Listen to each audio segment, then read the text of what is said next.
Hello! Today I am making a dress for my return to the recently reopened Monterey Bay Aquarium.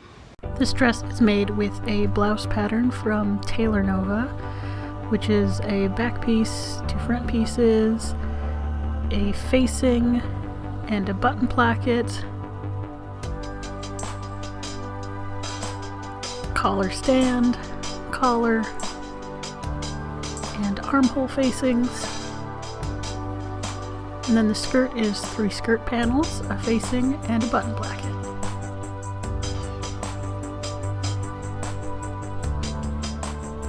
First, I'm just sewing up all the darts, being careful to pin them evenly.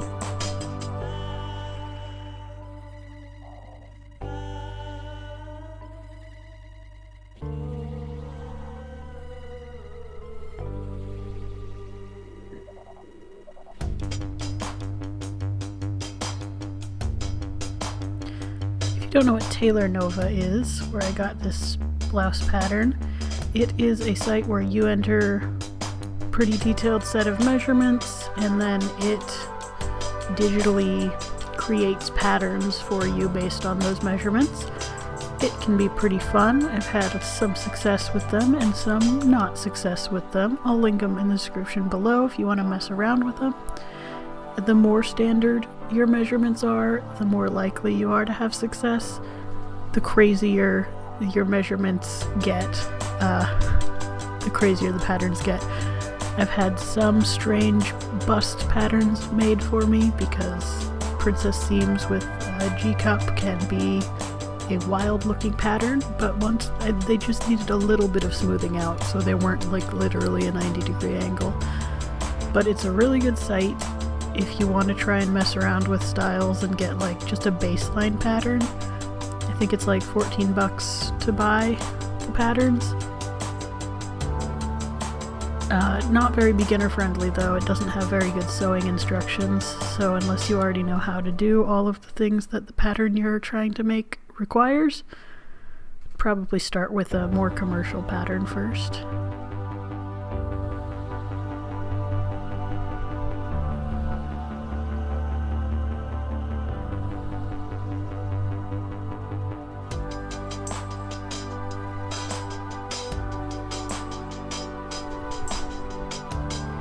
Here I'm sewing the shoulders and the sides.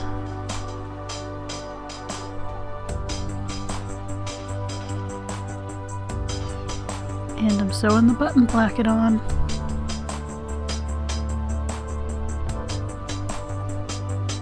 Then it gets pressed and top stitched.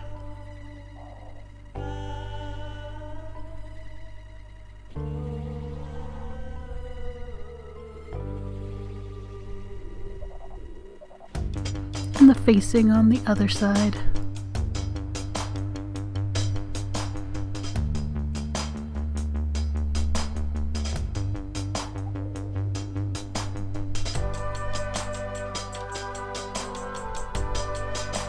Now I'm sewing the collar.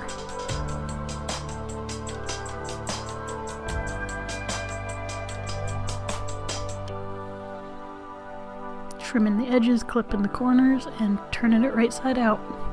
And that'll get a nice press.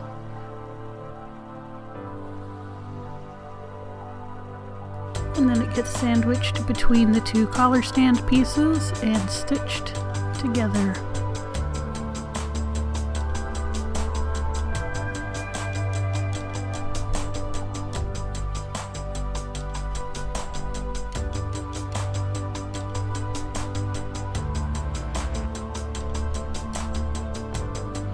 And then I am sewing the collar stand right sides together with the blouse neckline.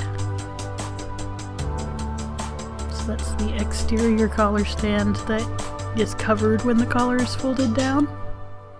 If that makes sense. If you pop your collar up, it's the collar facing that is showing.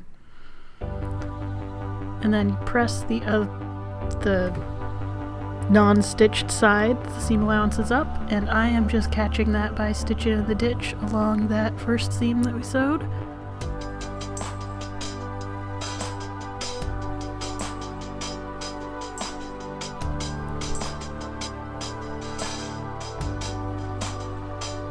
And now I'm stitching the armhole facings together.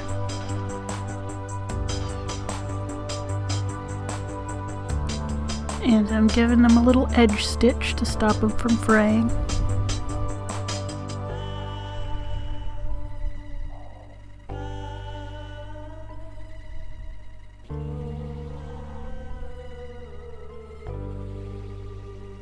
And they get stitched onto the armholes, flipped to the inside, and ironed.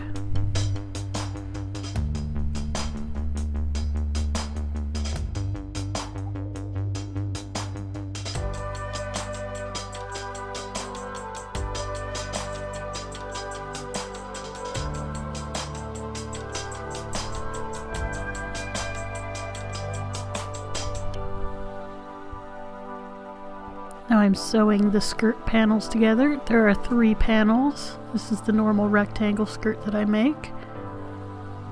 So I will be sewing 2 of those seams just straight up, and then the skirt will also have the button placket.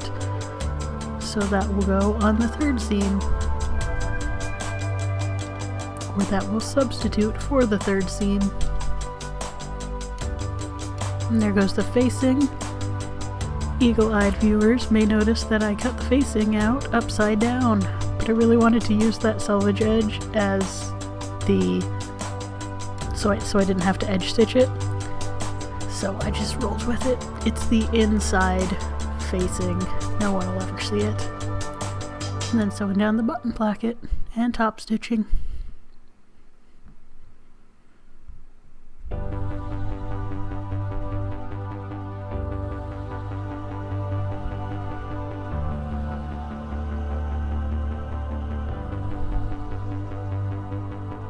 And I'm stitching that facing down the same way I did on the blouse.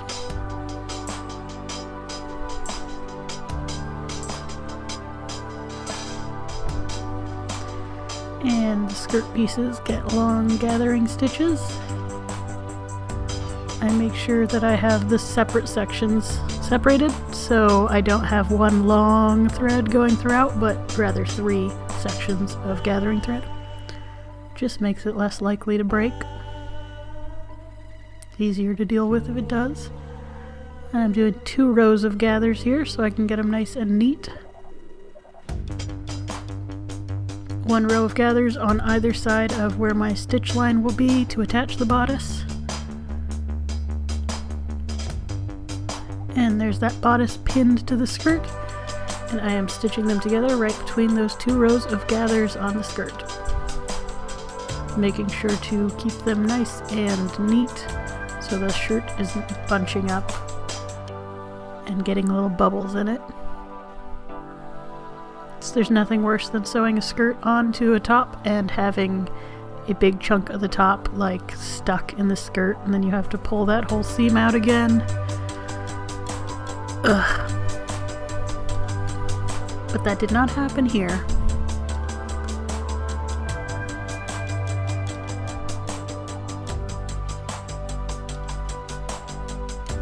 And now I am doing a waist tape. I am using this ribbon as both a waist tape and to cover the raw edge of the gather.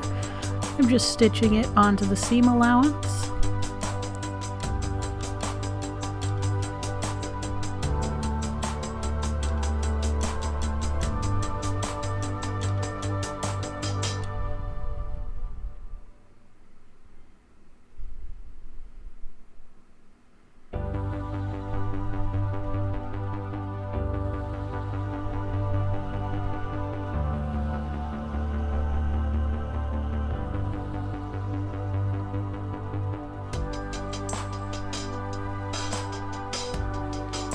And then I've carefully pressed and pinned it up and just stitching it down. I always wear a belt with my dresses, so having a visible line of stitching here wasn't a problem for me. If I didn't want that, I'd probably have just folded the ribbon down over and just used it like a bias binding instead.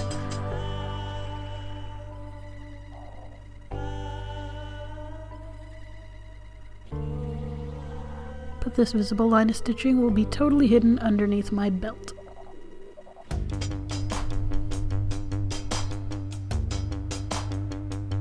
And here's the hem at the bottom of the skirt. I just ironed a 1/2 inch and then another 2 inches, and I'm stitching that down.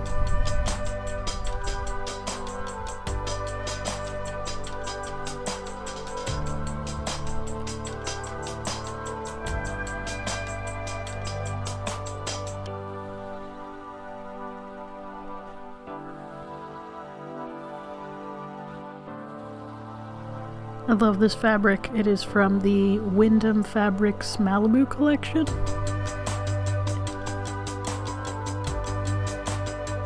And I'm trying to choose buttons here. I thought these shell buttons were a little too cool tone. Then I found these green, and while they are not exactly the green in the fabric, they hit a nice mid-tone between the green and the yellow. I think they work great. You may notice these buttonholes are not being sewn on my regular machine.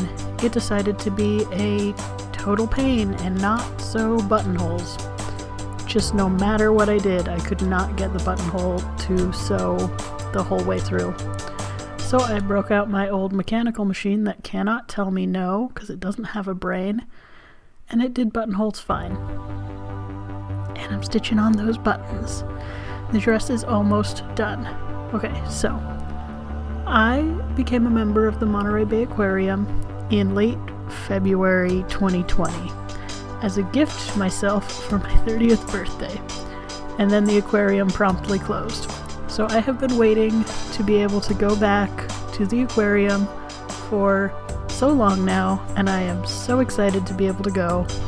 I needed a themed dress. Wasn't even a question.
Thank you guys so much for watching. I hope you enjoyed some of the extra aquarium footage I have in there. If you don't know the Monterey Bay Aquarium, it is a world-class aquarium in California that does a ton of ocean advocacy and conservation work. I will have their website down below. Go check them out.